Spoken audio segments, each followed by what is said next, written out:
Do you have a story to tell or a message that the world needs to hear? Have you struggled with reaching new audiences who are engaged with your story or message? If so, it might be time for you to start a podcast. Let me tell you about a platform that I love and use, Riverside. Riverside is the #1 place to start a high quality podcast built for growth from day one. With 4K video recording or from your phone and AI editing that automatically removes as, ums, yanos, and many other speech patterns, Riverside makes it super easy to make a podcast that sounds great. Ready to tell your story or share your message with the world? Check out the link in the show note description to learn more about Riverside and get a 15% discount. There's a 15% discount off a paid subscription. Now, let's dive into today's episode. As in this episode, we are joined by Catarina Esteves as we explore and dive deep into the original roots of yoga, an ancient practice that has been practiced for thousands and thousands of years. In this episode, you will learn the roots and origins of traditional, or as Catarina refers to it as ancestral yoga, why modern day yoga, fitness yoga has forgotten its roots, and how the ancient practice of yoga can improve your health, raise consciousness, and help you to live your best life. So without further ado, let's hop on over into my conversation with Catarina and learn the origins and the original roots of yoga and how it can help us to live our healthiest, best life possible. Catarina, welcome to Raising Consciousness. How are you doing today? Hi, Luke. It's good to be here. I'm excited for the conversation. Me too. I've been looking forward to this one. First question. Who are you and what do you do?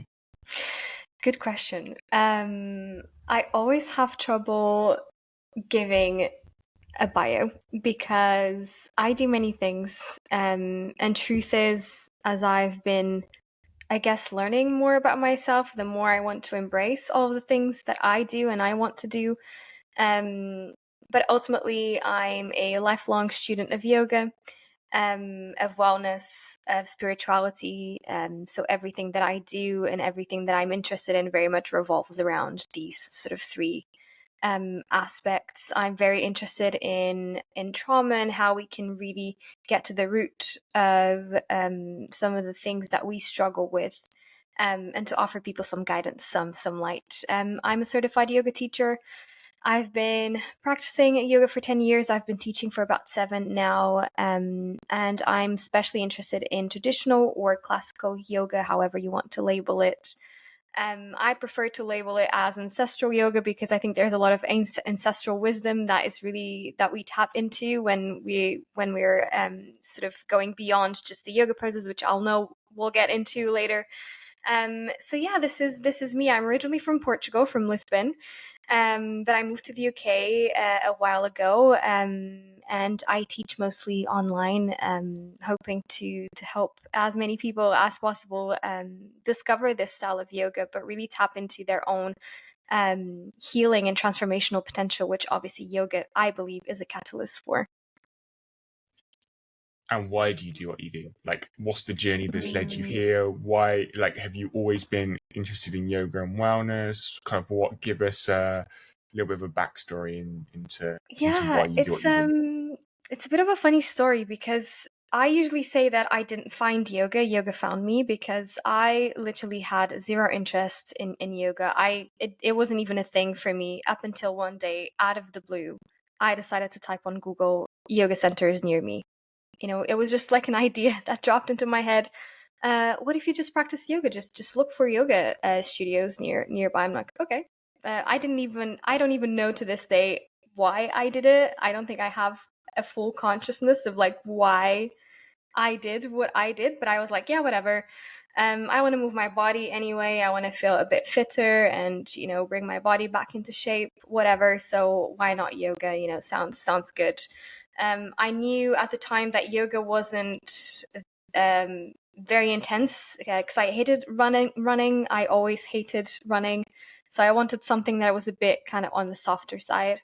Obviously, at that point, I hadn't learned yoga yet, so I had no idea how intense it can actually be.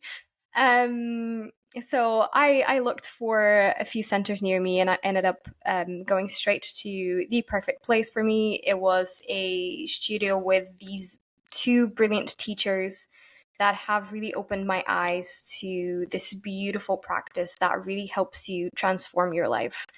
And I noticed it. And I experienced it firsthand because I had struggled with anxiety all my life. I was what you could call high functioning anxiety. I was very driven. I still am very driven. But I was very much brought up to be the perfect girl within my family. I'm the eldest, well, actually only child of the family for many years. So there was a ton of expectations that I didn't deal very well with.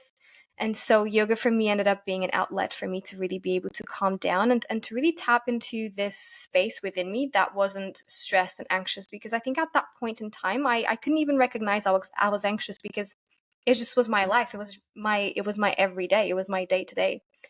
And then yoga showed me that there was another side to the equation. There was another way to live. And that was so transformational that I just had to share it with other people. I never thought of myself as a teacher. I never thought that I would be teaching anything to anybody. But I think it was stronger than me. And nowadays, when I teach a yoga class or I lead a guided meditation or, whatever it is that I'm teaching or guiding people through, just watching or hearing their relieved smiles at the end of the class, it's just gives me an enormous amount of joy. When you ask why do you do what you do, I mean it's for that. It's because it's so rewarding to see that I was able to help people relieve some of the weight that they carry, and that for me is priceless, really. And I think that's what keeps me going. And yeah, and just because it was so transformational for me, now I want to sort of make sure that everybody never struggles with anxiety again, and they're able to find that relief, to find that space within them that we all have access to. But sometimes we forget how to get there. It reminds me of I was listening to a podcast probably about a couple of weeks ago now. I'm not sure if you're familiar with the podcast Modern Wisdom by Chris Williamson. I'm not sure if you're familiar with that one. I don't think so. But anyway, so just kind of what you were saying there, that there was a quote that I picked up from it, that so often that we actually don't need to, like, quote unquote, like, learn something new. We just need to be remembered or remember or reminded, and it kind of sounds like, Mm-hmm. that Yeah. resonated with me, like Yeah. I'm also someone like yourself that always wants to, like, push forward, and kind of achieve, etc. And yeah, it's just kind of like that just stuck with me. But going back to your work, so why does your work and yoga matter, and especially in, like, the modern world? Like, why, like, people tuning into this conversation, why is the conversation we're having today, why does that matter? Yeah, that's a loaded question. Can I answer that fully? I'm gonna give it my best. Why does it matter? I think it matters because at the end of the day, or at least at the end of my day, I really struggle to look at life as just this cycle of getting up, struggling because we're getting into work. We don't like what we do. We hate our jobs. We hate the people that we work with, and then we commute however many hours to get to the job that we don't like, and then we commute to back to our homes. We make dinner. We go to bed, and everything starts again. And I just find that extremely depressing. And I just cannot understand how people do it year after year. I don't understand how I did it year after year, struggling and living in this world that had absolutely no meaning. And for me, yoga was the way that I was able to find meaning. Not necessarily meaning in yoga or meaning in life, but it just took me out of that cycle a little bit. I think it broke the chains a little bit because I was finally stepping into a version of myself that wasn't stuck in that sort of dark gray cloud. I was out. I was calm. I was experiencing a different state of being. Um, and that matters. That really matters because I think that we often get stuck into the loop, and it's very hard to break away because it's all that we've ever known. Um, but it matters to step away, to step outside of our comfort zone, even for a tiny bit, even if it's just for 1 hour that you go and do yoga for yourself, for your well-being, for your mental health. That's so important. And it's so important that through the practice of yoga, especially traditional yoga, because there's just a whole new dimension to it. It really gives you another level of understanding of yourself that I think it's very important when you feel lost and when you get to a stage of your life where, okay, so what else is this it? But as you learn more about yourself and as you sort of uncover these new dimensions of yourself, of your persona, of your of your entire being, it's super rewarding, and it's super important, I think, for us to be able to make the most out of our time in earth, I think, as opposed to just being stuck in this rat's race. Let's live, let's enjoy, let's step out of our comfort zone, and let's be selfish a little bit, which is something that I'm a huge advocate of. Is just, please put yourself first. But that's digressing. So it does really matter. I think whether that's yoga, that was yoga for me. So yeah, in terms of yoga, let's approach it from like the perspective that most people who listen to this podcast, who might have come across this episode, are probably seeing yoga through the lens of the modern world, right? So like how, and you've alluded to it there, like more traditional yoga and ancestral yoga. So talk to us about the difference of like how most people see yoga in the modern world that we live in, and actually yoga's original kind of the original practice of yoga, how they differ, and the benefits, I guess, of and like the benefits of like the original practice. I think I do feel like I totally understand where people come from, because I initially, when I first looked into yoga, I looked at it from a very physical, fitness-based perspective. I wanted to get fit through the practice of yoga. I wanted to tone my muscles. I wanted to sort of become more flexible. So I was very much at the starting point of many people when they do decide to sign up to yoga classes. And for a while I struggled even bringing this up, bringing up this difference between what people in the modern world believe to be yoga and what the intention of the practice is, simply because I'm white. I'm a white yoga teacher, and I did not want to take away from very important conversations to do with cultural appropriation of yoga, and I felt a little bit guilty as a white yoga teacher. So I sort of kept it to myself. But then I got to a point where, this issue is important to me. And I wanted to speak more about it. And hopefully, as I do speak more about it, also be able to uplift other people and other teachers, Indian and sort of BIPOC teachers of yoga through also this conversation, and to use my very small sort of base and small audience to really tap into this question and to understand, or to give people the understanding that there are other things out there, because the yoga world is a huge industry. It's confusing. It's overwhelming. I find it overwhelming as a yoga teacher. So if you're new to yoga, it's probably even more so to you. And it doesn't really matter the style that you decide to do or to practice. I think it really matters who you resonate with and who you really connect emotionally and energetically with, beyond, what the practice is, what the practice does. But going back to your question, so in mainstream yoga studios, and what you find usually out there is a yoga practice that's very physical. It's very focused on the physical aspect of yoga, which is an important part of the practice, which are the asana, the yoga poses. They are perhaps what everything associates with the practice of yoga, and they are very important, but they are a part of yoga. They are not the entire yoga. So when you go into a class and you're only really exposed to different yoga asana sequences, you are practicing the physical element of yoga, but then there's a whole new world of practices, of techniques that can really complement this journey that you're in. The purpose of yoga is not to relieve stress, is not to help you become more flexible, is not to help you strengthen your muscles and become stronger.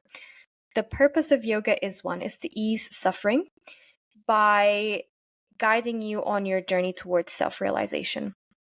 There are many definitions. I like this one. Self-realization, you can also understand it as enlightenment, as illumination. There are many terms used in many different schools and many different lineages. But I quite like self-realization because for me, enlightenment is very esoteric. It's a little bit out there, and I can't really understand what it means, and I don't find it particularly accessible. Or even something that I would aim towards because it just sounds so crazy, and out there for me. But when you talk about self-realization, it puts a lot more meaning into the me, into the I, into the self, and I find it a bit more empowering. And self-realization is really you realizing who you are at heart, beyond all the trauma, beyond all the conditioning, beyond all the socialization or how socialized you grew up. It's really coming back to who you are, the root of yourself, your higher self, if you will.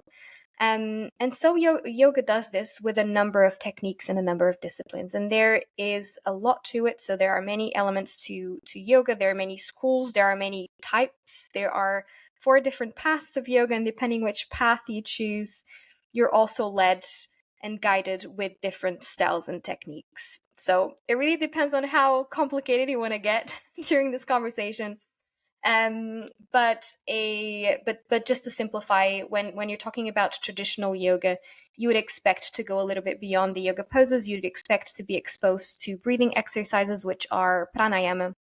Nowadays when we talk a lot about like polyvagal theory or breath work, these can all be traced back to yoga and to pranayama, which is very much the control of the breath and the control of the vital life force that we call prana, which is the same concept as the chi energy in Chinese culture and philosophy.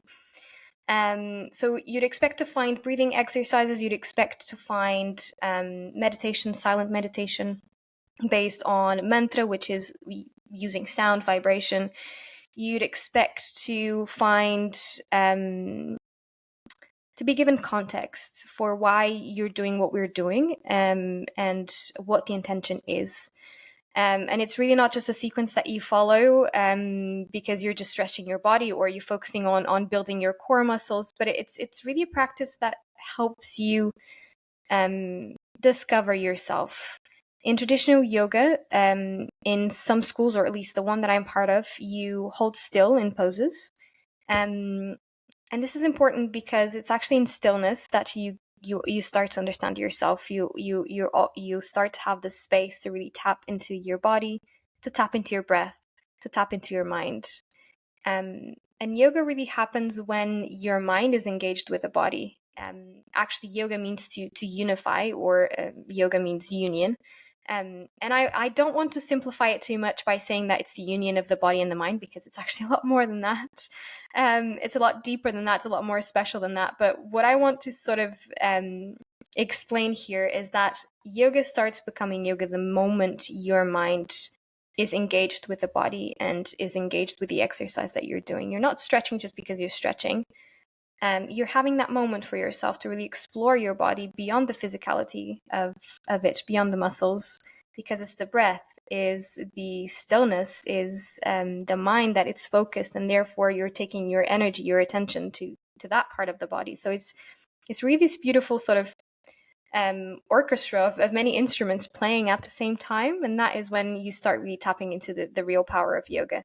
But there are many other things. So if you decide to explore other paths of yoga beyond just the one that it's a little bit more physical, you've got things like Bhakti Yoga, which is a beautiful path that connects you a lot with gratitude, with manifestation, with devotion. So if you're into that, and if you're predisposed to, or if you need to sort of be devoted to something, then this yoga could really be very transformational for you. You have other things like The school connected to Tantra, which is a lot about energy work. It's about Kundalini. It's about, I'm not sure if you've heard about that, but the 7 main chakra, the energy centers that we have in the body. It's about sort of activating them and helping this energy reach the crown of your head so that you reach self-realization. So it's a whole wild world out there, and I don't want to get too carried away. So I'm not sure if I answered your question, but if I'm just gonna pause here because I appreciate that this is a lot. No, absolutely. And I think especially most of us, and I was exactly the same, coming from the world of seeing yoga as kind of like, I don't know, like more of a physical activity, but realizing that it's probably, as you said, like for you, a lot more slower than going for a run, for example, and it's not like going to the gym and lifting weights, but it is like, I always approached it as like this kind of mind and body practice, of like combining the two. So it is a bit slow, but it is still a little bit of a fitness class as well. But it sounds like those benefits are kind of subsequent kind of benefits, right? Like, yeah, by holding the poses, you might, like if you're doing one of the poses, downward dog, right? Like you might build muscle, or tense or tone muscle in your arms or whatever it is through that pose. But it's part of like, it sounds like it's part of something bigger. And it also sounds like the whole kind of yoga practice is built up of different steps, right? So it is the physical aspect, as you're saying, of holding the poses. It sounds like breath work is a huge part of it, and some form of meditation. And then you have different types of yoga as well. So talk to us about, like, I guess if in like a summary, when we're looking at yoga, is it made up of the physical would you say that it's made up mostly of like the physical poses and then like connecting with your breath, which then leads you into this whole kind of world of self-realization? Because when you're able to control the breath, and you kind of what I've learned, like, because for so long I practiced breathwork separately and then yoga separately, and then when I brought them together, I'm kind of experiencing more of what you're sharing. So would you say that yoga is kind of made up of the physical side, the meditation side, and then the breathwork side, or is there other components to the practice as well? Yeah, there are many components, and I just want to sort of pause here as well and say, when I say this, I don't mean to, I don't want to sound like I'm not validating all the yoga teachers out there and the beautiful practice that they do, because that's not the point. I'm speaking of my experience and very much what I have experienced practicing different styles of yoga. And I think at the end of the day, whatever it is that you resonate with and whatever it is that you use yoga for, then I'm glad that you're practicing yoga, and I'm very glad to have all this beautiful offer out there, because you're certainly a better person because of it, regardless of of the style of yoga that you're practicing. But what I want to say to your point is that it's difficult to for me to understand that yoga as, first the physical part, then the breathing, and then the mind, and then the soul, if you will. So there is a step-by-step system of yoga proposed by Patanjali, which is one of the biggest yoga masters that we quote a lot, because Master Patanjali left a book, which is one of the first written records written ever about yoga. So actually giving us instruction, because up until that point, yoga was only spoken. So it was an oral tradition. So there is, and Patanjali does propose an 8-step system to yoga, where you go first, you have the ethical principles of yoga that you need to observe and incorporate in your life. And then from there, you explore pranayama, the breath, because rather the asana and the breath, so the physical part, the breathing part, before you sort of step into higher stages. But I guess how I want to, or how I like to understand yoga, is that yoga is everything at the same time, because human beings are not first the body and then the mind, right? We're everything at the same time. And yoga is special because it really honors the multi-dimensionality. Does this word exist even? But the multiple dimensions that human beings have that coexist at the same time. You're not just your physical vessel, you're not just your emotions, you're not just your thoughts, you're not just your breath, you're everything put together. And that is a beautiful thing. And yoga really reflects this diversity and makes sure that when you're practicing yoga, you are really working on all your levels and all your dimensions. Because when you move your body, you're also triggering certain parts of your brain. So you're also working through the mind. When you're learning how to breathe, you're learning how to control your mind and to control your nervous system and taking charge. So it's very hard for me to say, oh, first comes this and then it's this. It's really everything at the same time. And sometimes there's a lot of paradoxes and things that we are like, hold on, how do we integrate this? And I think it's impossible, the same way that it's impossible to sometimes integrate human beings and all our many different sides, and all our many different qualities. But and again, to your question, beyond meditation, beyond the breath, beyond the yoga poses, which are perhaps elements that people access more easily when they practice yoga. You also have, for instance, detox practices. These are called kriya. They can be associated to the more energetic practice of yoga because they deal a lot with our endocrine system, our hormones, and our glands, and they are super helpful in terms of bringing balance to the entire body. They are super important to activating and sort of engaging with our 7 energy centers, or our 7 main energy centers, because we have many. So there are really many different layers to yoga, and I like to use everything in my classes. So I don't just stay with one particular style. We look at all the styles, and we're kind of like, okay, so what, how does this work, and what works, and we kind of incorporate it because we really want to give people the experience. Well, we want to give people a truly a holistic experience of well-being, and that means that you're touching on all your bodies, all your dimensions, all yourselves, if that makes any sense. No, it There does. are many things. Mantra again, and we sometimes use mantra in a way that has nothing to do with yoga, but we the language that yoga is written in, or perhaps the language that we are aware of, because I'm sure that where others, yoga is so old. Sanskrit, it's a very powerful language with a lot of vibrational power. And so by reciting these words, by speaking these words, you are really able to tap into different parts of your brain, and you're really able to sort of engage with different parts of your being. So you have that. You have something in my class which we use called Nyasa, which is something that I haven't really seen anywhere else other than the school that I was taught in.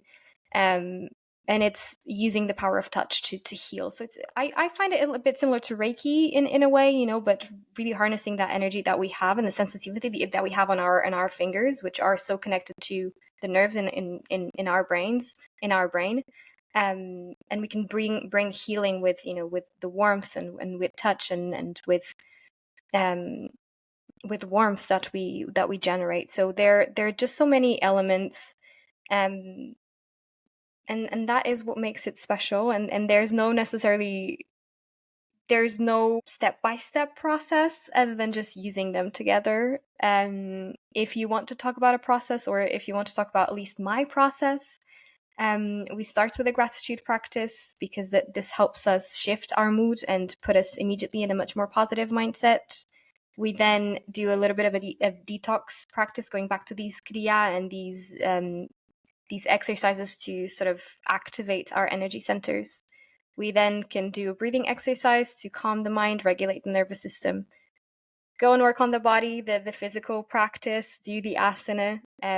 We start from a standing position all the way down to the mat, sort of following gravity down and lower into the ground. And this is all in order to prepare us for the practice of meditation towards the end, which is probably the most important of the entire thing. But not before. We also relax, and we guide people on something that we call yoga-nidra, which is I don't like using this word, but kind of like hypnosis, but but it's very oriented towards relaxation. and not towards anything else. So it's a guided relaxation at the end of the day. Yoga nidra or yoga nidra, you can translate it into yoga for sleep. So it's really a moment where you just lie down and you relax and you're taken on a beautiful journey that will help you really bring your consciousness or your wavelength down from a very active state to a much more controlled ahead of the practice of meditation towards the end of the class. So on that point, because I've listened to Dr. Andrew Huberman's podcast, and he's a big fan of Yoga Nidra.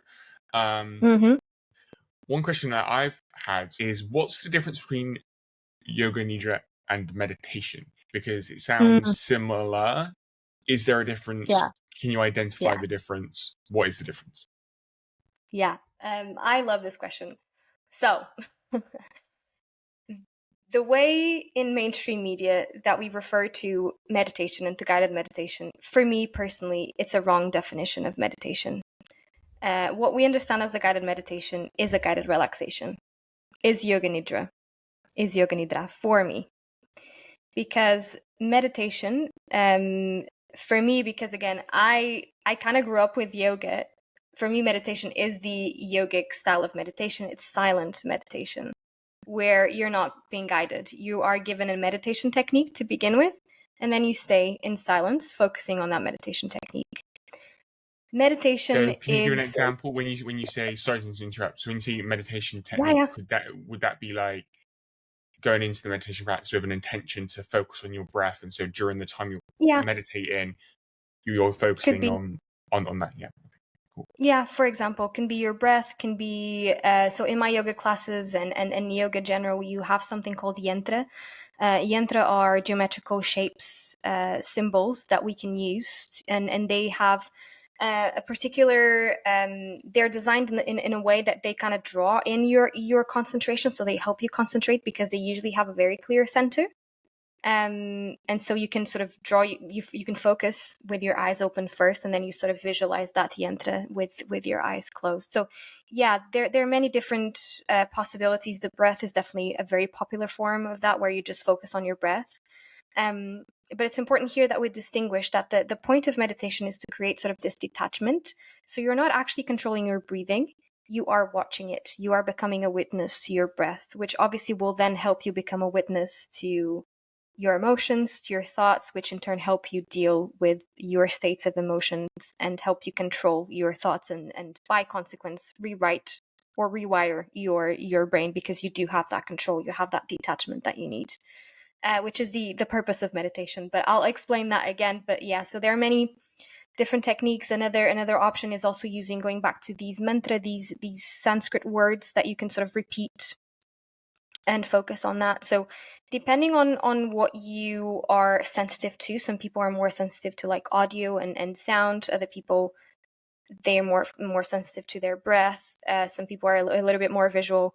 You can sort of opt and choose the one that you sort of connect with and see that works better for you, and then you sort of focus on it. Because the point of the guided relaxation of yoga nidra or yoga nidra is to relax your nervous system, right? And really help you sort of lower the frequency of your brain waves from a very activated, heightened state to one that it's lower and lower and lower as you feel more and more relaxed, and therefore more open to perhaps higher states of consciousness because you're no longer in that survival mode. And guided relaxations, or what we understand as guided meditations in mainstream media, are super helpful to help you relax and to help you go down from that very heightened state into a much calmer state of mind. Meditation from a yogic point of view, or from a traditional yogic point of view, is silent, and it's a technique that wants to give you power to control your thoughts and to shift and rewire your neural pathways and create neural pathways. And it's a step-by-step process. So here we do have steps, very clearly laid out steps. And the first step is to teach you how to stay focused in one thing, and really lengthen your attention span, because we have a super short attention span. I think it's even decreasing as we evolve, crazy enough. And so the first point is to really lengthen this time and lengthen and build your capacity to stay focused in one thing for a certain amount of time. When people are starting to practice meditation, this style of meditation, I usually say just keep things small, start with 5 minutes and then see how you go, because otherwise it's extremely frustrating. And then as you meditate, obviously you'll be distracted by thoughts. And then meditation is almost this battle between you and your thoughts. And when you battle your thoughts, you realize that you actually have power over them because you can disconnect from them. And it takes a while. It takes many meditation sessions. Actually, it's a lifetime thing almost. But you really do understand that you are not your thoughts, that you're sitting somehow above it, and so you can witness them. Can't speak. I'm sorry, guys. Without having to act on them. And this is a huge breakthrough. And if you struggle with your mental health and if you struggle with anxiety, you'll know just how powerful this is you having the capacity, or you reaching the realization that, hold on, I don't have to believe everything that comes in here, everything that comes into my head. I can choose the ones I decide to focus my attention on.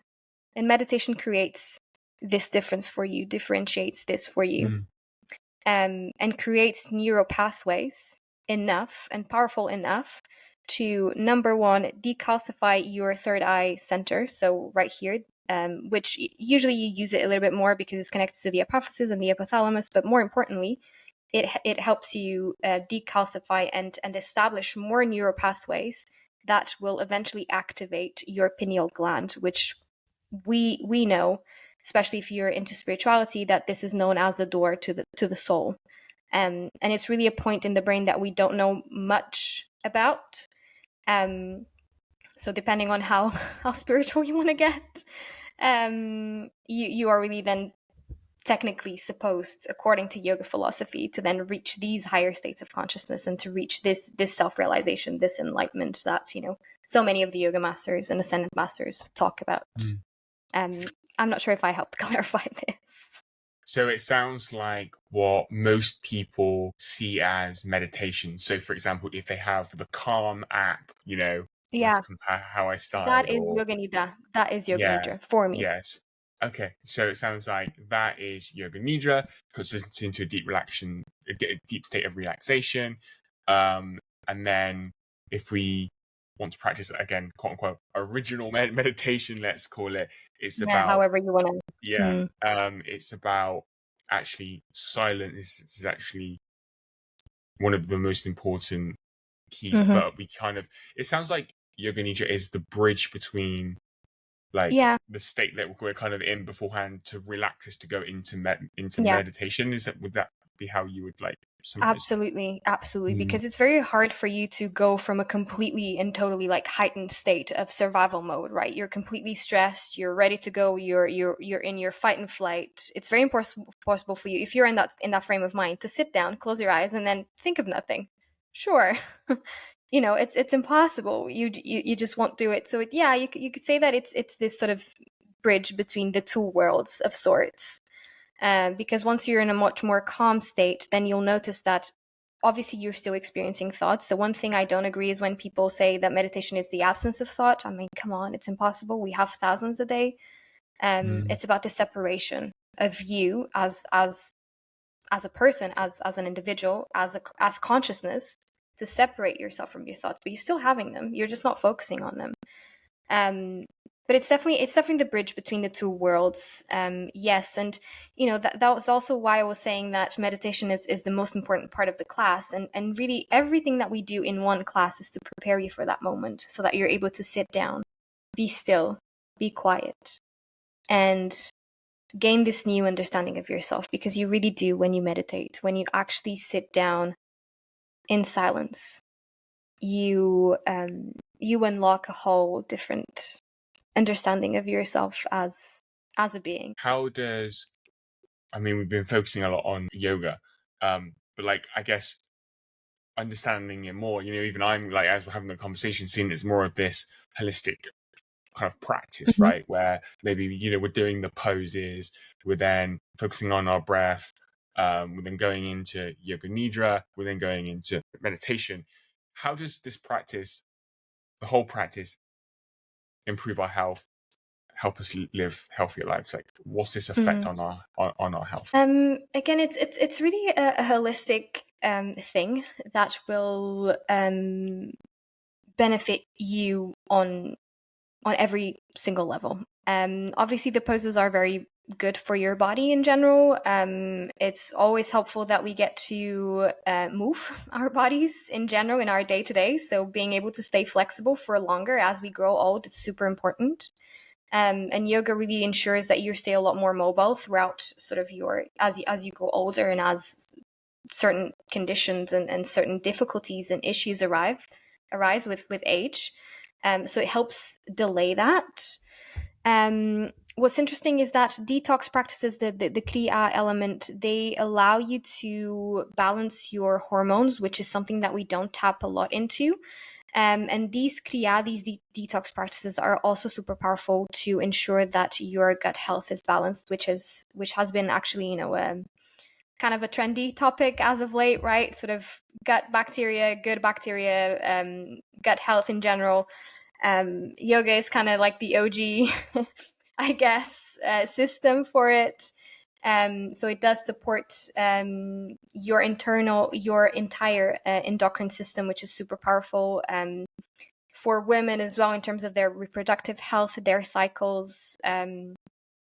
You also have exercises in yoga that help you control your thyroid and the levels of sort of being underactive or too active.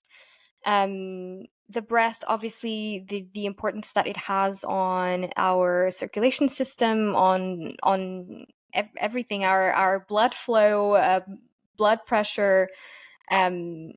One thing that I've learned lately actually is that the humming sound, the sound that we do, like this humming sound produces something, and I don't think I'm pronouncing this right, so if I'm butchering this word, I'm really sorry. I'm not English. It's called nitric oxide. And nitric oxide is I'm not even sure what it is exactly, but it's this thing that we have in the body, and that I really think it's like helps lower. chemical, isn't it, or something? Yeah. So there's this practice of like breath work that I came across how I got into breath work. This company called Soma Breath. I'm not sure if you're familiar with Soma Breath, but basically I had their founder on the show. I'll link that episode down below for everyone who wants to check that out. Okay. And he was kind of explaining more about like the science of breath work, and nitric oxide came up. So yeah. So you get it with yoga as well. Yeah, A boost of that. excellent. Through the breathing practices, but also through the mantra and through the humming sound that we use. It's super powerful to lower blood pressure, to, I don't know, do so many things in the body that are good for you. So that is one. I really like the effect it has on your energy levels as well, because it's not really about increasing your energy levels. It's more about balancing them, because sometimes we have way too much energy, and that's really coming from a survival mode mechanism that we've activated. And it's actually that extra energy is not healthy. It's too much. So it's about reaching that state between having your energy optimized, but at the same time having your mind calm. Your mind is calm and your energy levels are appropriate to if you do need to react and if you do need to act on anything. But this balance, I think it's a really fine line that we sometimes struggle with maintaining. What else? I mean, I think yoga just helps you really stay healthy, and helps you delay, and I'm not sure if I want to say this, but I will say it. And I'll ask people to take what resonates and leave what doesn't. But it's almost as if yoga wants to sort of delay death, so that you have more time to meditate, so that you have more time to sort of reach those more elevated states of consciousness, which obviously take years of training and practice. Again, a little bit of a loaded statement, so I'll leave it here, but it there's this just understanding of really working with every element in the body, not just the physicality of it, and making sure that your ligaments are healthy, and that that your spine is healthy as well, which is such an important part of your body. but to ensure that that you're also as clean or as pure as you can be inside when it comes to the functioning of your all your organs. And yoga really touches on every single part of your body, so it's really hard to sort of give you a list because we would stay here forever. And then obviously your mind, when it comes to really tapping into and helping you reduce symptoms of depression, of anxiety, of stress, and these are all proved and more studied by neuroscience and neuroscientists. So how important yoga is for the reduction of the amygdala, which is super important when you are stressed, and for you and how you experience fear, which again is connected to then how badly you react to triggers and to situations in your life. And by you practicing yoga and the size of your amygdala reducing, because it's proved that yoga shrinks the size of the amygdala in the brain, you're effectively not as prone to stress or to triggers as you were before, because you're effectively creating more time between the survival part of your brain, which is ready to kick in, and your and the part of your brain that very much thinks through a situation and then sort of gives you the go or no go to the body to yes, go, react, or no, don't worry, it's nothing, forget about it. And it's helping you. It gives more delays, I think, the panic of the survival part of your brain, so that it doesn't override your entire system and then you're full on survival mode. It creates more space, and I think it creates a little bit of a dialogue between the two parts of the brain of being like, okay, just chill, okay, this is not as bad as you're thinking, calm down. Yeah, I mean, there's just so many things. I could go on forever. I would just like to take a quick pause and break to mention a few years ago I learned, experienced, and continue to experience the power our breath has on our mind, body, and spirit. But with many different breathwork techniques and methodologies out there, which one do you choose? There's one company in particular that I use and love, and that's Soma Breath. Soma Breath is a holistic school and community revolutionizing the way we approach wellness through combining groundbreaking breathwork and meditation techniques with the power of music, and it's all backed and proven by science to help you achieve profound and lasting change. At Soma Breath, there's no single guru. Instead, you join a vibrant community of like-minded individuals and world-class instructors dedicated to guiding and helping you on your breathwork journey to health and wellness. Their unique approach leverages the ancient wisdom of breathwork, which is very fitting for this podcast, merged with cutting-edge technology and uplifting music to create a truly immersive experience. Whether you're looking to reduce stress, boost your energy, or deepen your meditation practice, Soma Breath offers the tools and support you need to thrive. It's time to take control of your well-being and discover the transformative power that your breath has. Join the Soma Breath community today and start your journey to a healthier, happier you. Visit somabreath.com or just click the link in the show notes and experience the transformation for yourself. Now, let's get back to today's episode. Do you think that there's a stigma? I mean, that might be a bit of a leading question, but from like my perspective, young guy in his 20s, it seems like sometimes there might be a stigma for men to practice yoga. It's like, oh no, that's a practice for women. Yeah. What would you say to that? Okay, if I'm gonna answer that question in a non-helpful way, I'm just gonna say, come and try my classes, see how hard it is, and how sweaty you are at the end, and then we'll talk. Okay, whether you think this is a thing for women or not. Yeah. So this is my unhelpful side of the answer.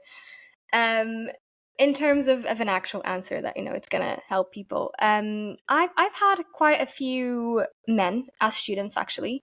And I've practiced pretty much all my life with a man as well. So he was it still is my yoga teacher, an incredible person that I admire so much and I have such a deep connection with. And I'm glad things are changing. I think it's important for men to feel welcome, that we step away from this very stereotypy notion of yoga, which is very connected to sort of skinny woman and, you know, wearing Lululemon, and, you know, they kind of go in a bunch of friends to their local studio. I think the more we talk about traditional yoga and the more we talk about this yoga that exists beyond mainstream yoga studios, I think hopefully the more accessible it sounds, because the more diverse it sounds for men to tap into these practices. There are not just sort of fluffy stretches and sort of trendy poses that, you know, that you strike a pose and you post on Instagram. That's not yoga at all. You know, that's a performance which has nothing to do with the ethical system of yoga. So I think hopefully the more we talk about all these versions of yoga, the more inspired they'll feel, and maybe the more they'll think, oh, actually maybe there's something here for me that's not just, you know, putting on some leggings and going with a bunch of girlfriends on Sunday after a brunch or before, you know, our margarita brunch, you know, which again has nothing to do with the essence of yoga, which is about self-development. And it's about you becoming the best version of yourself, and it's about you overcoming yourself always.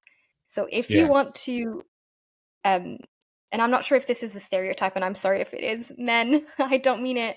But I have this sense that sometimes what appeals to men is really this notion of being able to overcome themselves and to really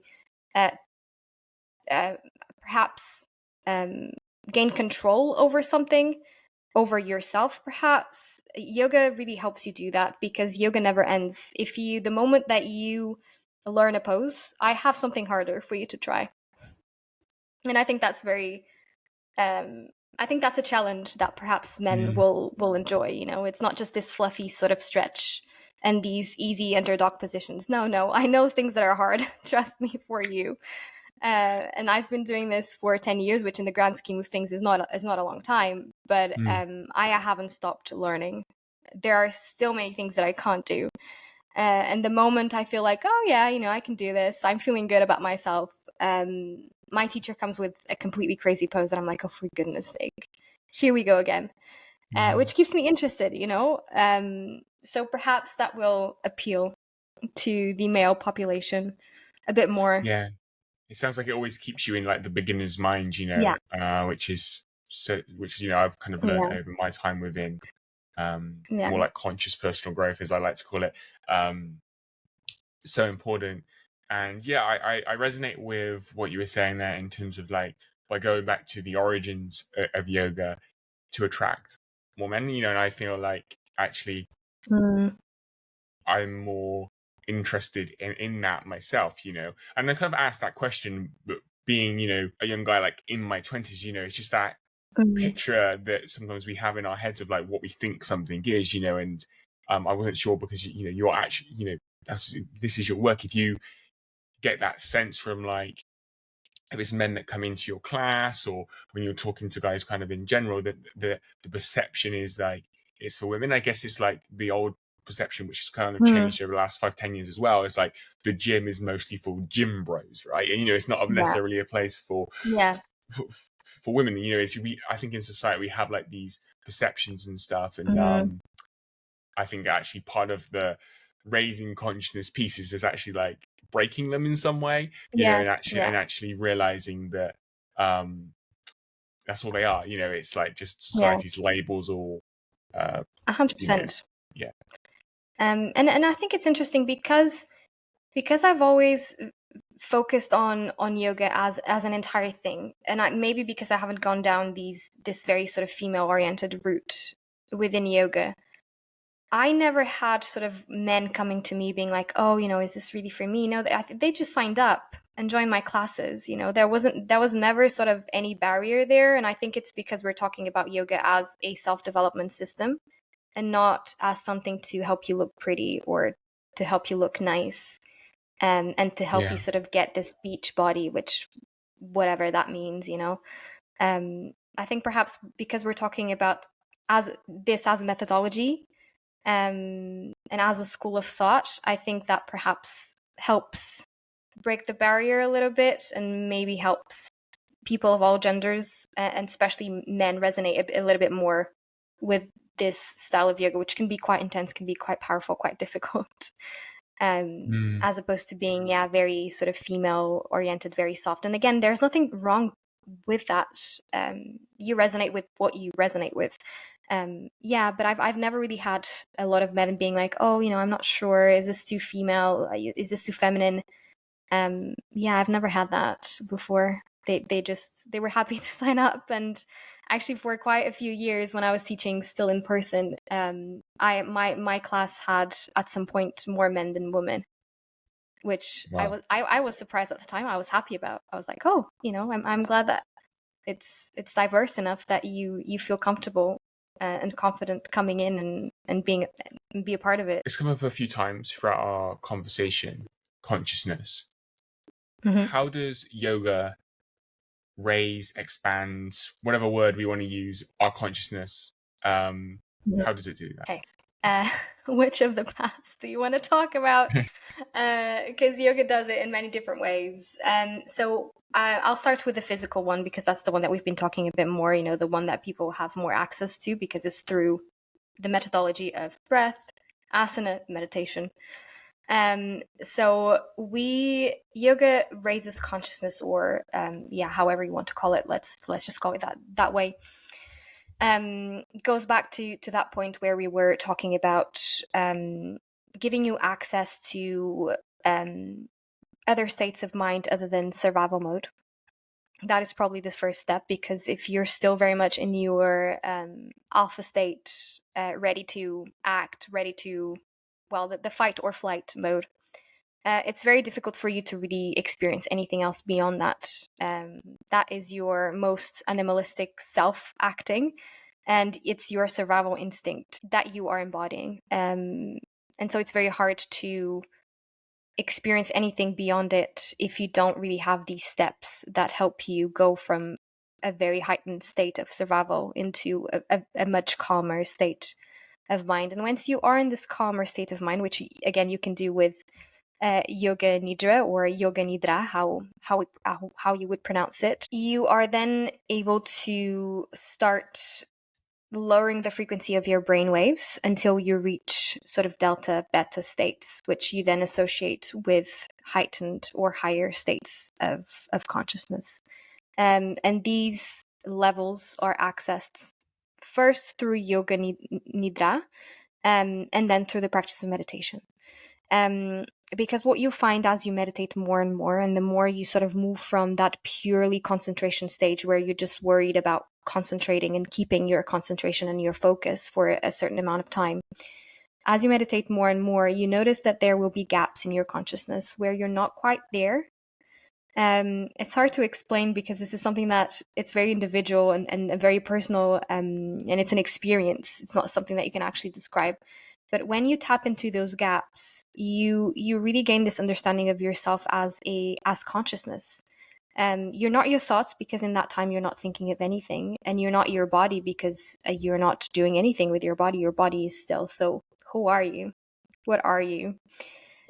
From a yogic understanding, your consciousness that embodies a vessel for a particular lifetime. And so this is a way. It's this meditation and these neural pathways that you establish in the brain between sort of the hypothalamus and the apophysis and the pineal gland. But you have other ways. If we go down the more esoteric or energetical perspective of yoga, we talk about the Kundalini. I'm not sure if you've talked about the Kundalini before with anybody. But it's effectively this sort of mythical energy that everybody has stored in the base of their spine. It's usually associated with a snake that sort of, once awakened, sort of travels through your spine all the way to the crown of your head. And once it reaches the crown of your head, you experience the enlightenment, the self-realization, which again involves a higher you accessing and existing in this higher state of consciousness always. There are certain exercises in yoga that we use to help activate the Kundalini. These are usually reserved to certain classes, to people with a certain level of experience, because it is said that the Kundalini can be hard to control, and if you're not prepared physically, if your vessel is not ready for it, then it can have consequences, negative consequences. And the idea is that once you awaken this Kundalini, you have your energetic system completely aligned. So your 7 chakra are working properly and activated, balanced, so that they can, at each time from the base of your spine to the crown of your head. So they grab the Kundalini, this energy, they transform it and they bring it upwards, transform it and bring it upwards, transform it and bring it upwards, all through your 7 main chakras. So root, sacral, solar plexus, heart, throat, third eye, and crown of the head, until it reaches obviously the crown of the head. And then from there, you are then granted access to this sort of higher dimension, higher state of consciousness, however you want to call it. So that's a way that they do it. It's a second way. There is a lot to do as well with a yoga practice that is a lot more devotional, and this one sometimes, especially people in the West, they tend to perhaps reject it a little bit more, because it can almost be religious, or that's where sort of gods and avatars come in, which some people no longer resonate with. But it's actually quite a transformational practice of devotion, where you are effectively sort of helping transmute energy within yourself, and you are effectively transmuting and alchemizing negative emotions into love, into power, and therefore achieving higher states of consciousness. Because you're sort of purifying the body, you're purifying the mind. Each time you sort of alchemize these negative thoughts into love, into positive feelings, into positive outcomes. There are many different ways.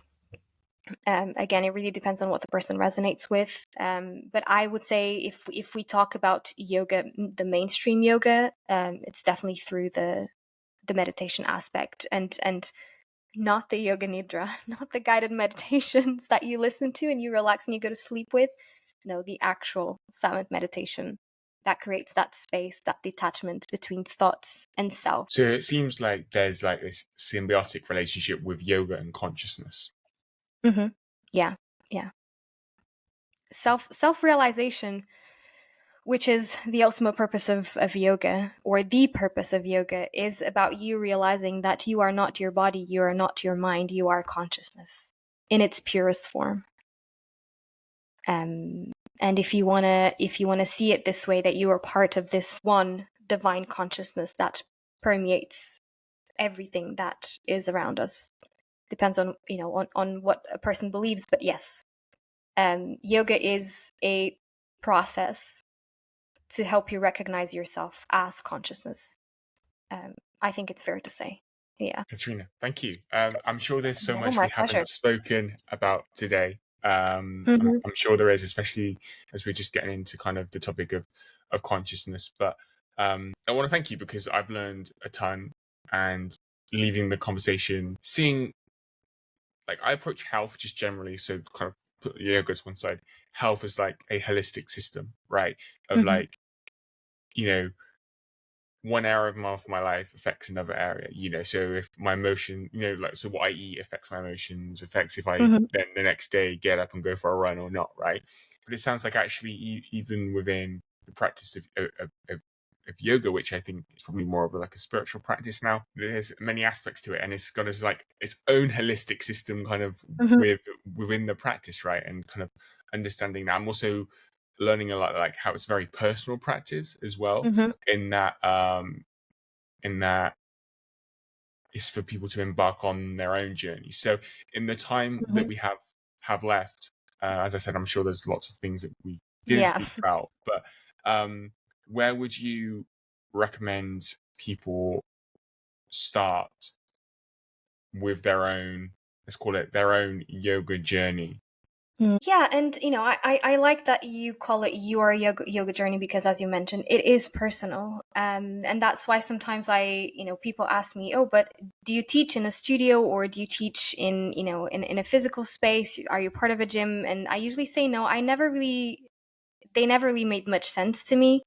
Because I wasn't quite aligned with sort of their ethos and how they were teaching. But it's really beyond that. It's because it's really such a personal thing to me that sometimes I feel a little bit almost lonely because I just feel like I'm just teaching this thing in my own, not in my own way, because obviously I learned it from in Portugal from the Portuguese Yoga Confederation, which is where I studied in. But it is a personal journey at the end of the day. And I don't want people to think that my method is the only right method, because that's really not my intention. That's not what I'm here for. I really encourage you to explore, see what works for you. I wouldn't get too bogged down in terms of styles, in terms of places, or in terms of what they say they're doing.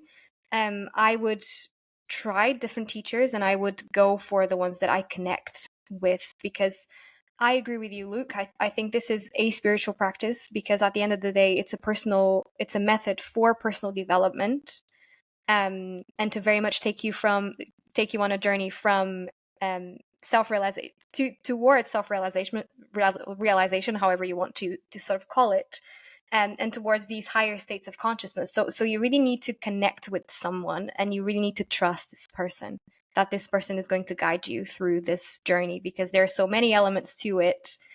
You can possibly try everything, but if you just click with someone, beyond getting bogged down on in styles, see how you go with that teacher. See if you can really establish a connection, a meaningful connection between your energies, and between what you both believe in and your values.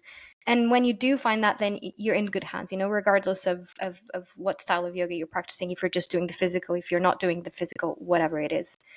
Obviously, I teach, so if you'd like to practice with me, you're more than welcome. So I do teach online every Sunday at 9 a.m. My classes are open to all levels, even complete beginners, because I usually prepare my classes in a way that has a variety of exercises. So if something is not possible for you physically, I'll suggest something else, and I'll give you a ton of variants for you to make sure that you don't feel lost. I do have a Yoga for Beginners course online that you can sort of do in your own time at your own pace. This is focused on introducing you to yoga, but more importantly to ancestral yoga. So all these techniques that we've talked about here, like the Kriya, the Pranayama, the Nyasa, the meditation, not the guided relaxation, that one too as well, but so that you can start tapping into these more traditional or classical elements of yoga, and classical yoga philosophy as well.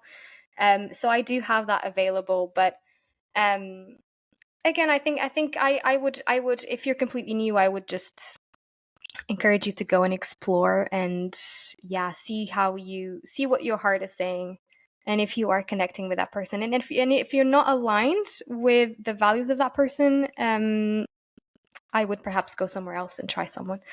So if you don't resonate with my values, go and try someone else and explore.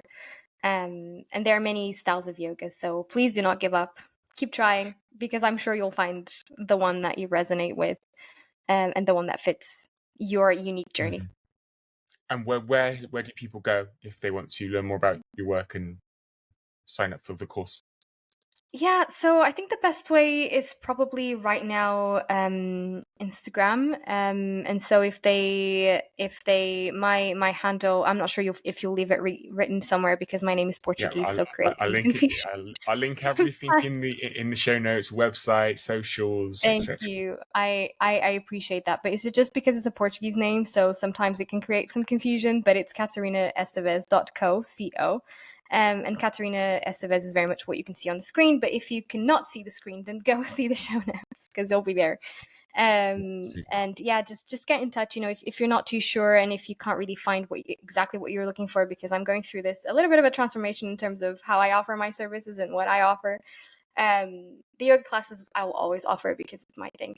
But yeah, do get in touch, because I'll be more than happy to sort of like guide you and point you in the right direction, and we can go for a chat and see if you can see if you vibe with my vibe, and if I'm the right teacher for you. Catarina, thank you. It's been a pleasure. Thank you, Luke. Thank you. I hope I helped provide some clarity. But anyway, if you need anything, reach out at any point. And thank you so much, Luke, for the opportunity of featuring in your amazing podcast. And this was a pleasure. Thank you so much. You're welcome. I hope that you enjoyed my conversation with Catarina Esteves, as we have been exploring the origins and roots of the traditional practice of yoga and where it ultimately comes from. The difference between what most of us, especially in Western culture, see as yoga, which is more fitness-based, compared to actually yoga's roots and its ancestral wisdom. I learned so much from Catarina, and I hope that you have too. I've learned how it can improve our health, how it raises consciousness, and actually the difference between what most of us see yoga as in the West and actually its roots. And I think actually if we go back to its roots, it's a really powerful practice. Like, sure, if you use yoga as a fitness regime, as a fitness routine, that's great, continue with it, but also practice the traditional and ancestral wisdom of yoga. That would be my recommendation, because it has so many benefits for our health, as we have been exploring with Catarina in this episode. You can check out Catarina's work by clicking the link in the show notes below. And if you're new here to the podcast, then hit that subscribe button if you got value from this episode. Share this episode with someone who you feel needs to hear Catarina's message. And I look forward to talking to you, seeing you in the next episode.